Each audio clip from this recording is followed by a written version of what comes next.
me voilà dans une situation très classique. La situation est la suivante. Je suis ici à 7-8 mètres du green et il me reste encore 12, 13, 14 mètres de green avant d'arriver au drapeau.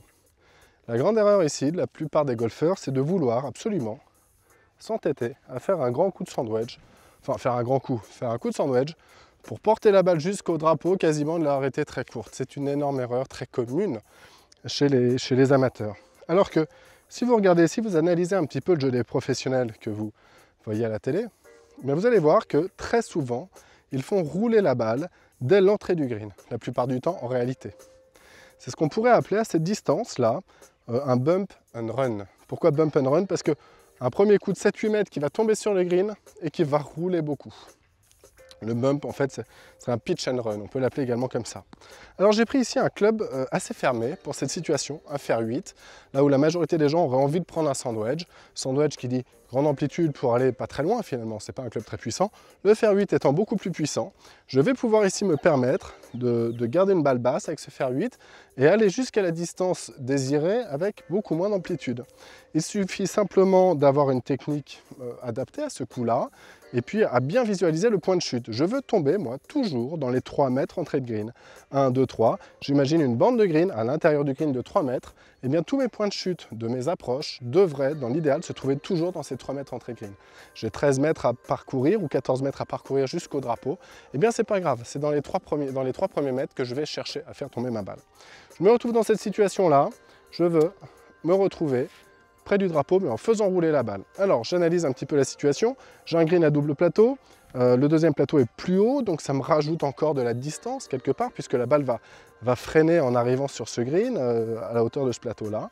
Ce que je veux donc avec mon fer 8, c'est rester assez bas, faire tomber la balle au début, plutôt à droite. Elle va rouler beaucoup et elle va venir mourir près du drapeau. C'est ainsi en tout cas que j'imagine ce coup. Alors, techniquement, c'est la technique de l'approche roulée avec un peu plus d'amplitude, c'est-à-dire le poids sur la jambe gauche, les pieds orientés à gauche et les mains sur la jambe gauche. À partir de là, je vais jouer essentiellement avec les épaules. Évidemment, j'ai un petit peu d'amplitude, je ne peux pas jouer qu'avec les épaules parce que je manquerai d'amplitude.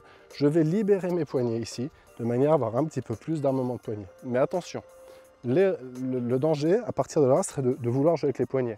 Le résultat serait une balle haute et qui mourrait assez rapidement sur le green. Ce que je veux au contraire, c'est ici, une fois que j'ai armé les poignets, c'est bien attaquer avec les hanches, bien dérouler les hanches vers la cible. J'arme, je déroule les hanches vers la cible. Ça aura pour effet d'une part d'avoir un meilleur contrôle, de ne plus gérer réellement le travail des bras étant donné que c'est le corps qui va s'en charger, les hanches.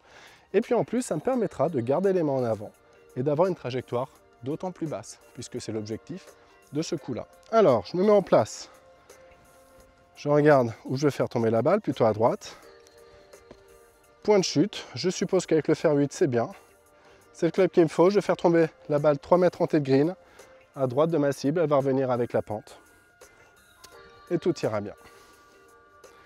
Le poids à gauche, les mains à gauche. Poids à gauche, main à gauche. J'oriente mes pieds à gauche et à partir de là, ce sont les hanches qui vont tourner vers la cible.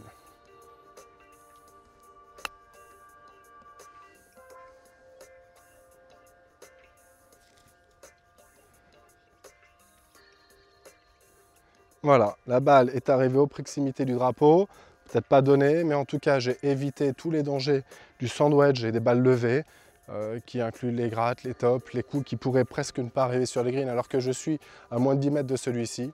Bref, c'est un coup assez facile à réaliser, entraînez-vous un tout petit peu, demandez conseil à votre pro pour mieux les faire encore que ce que vous pourriez les faire spontanément en travaillant tout seul. Vous allez ainsi optimiser votre entraînement.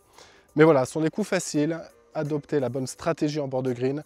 Croyez-moi, c'est encore la meilleure solution pour gagner des coups, gagner des points et abaisser ainsi vos scores. Merci de votre attention, bon travail, à très vite.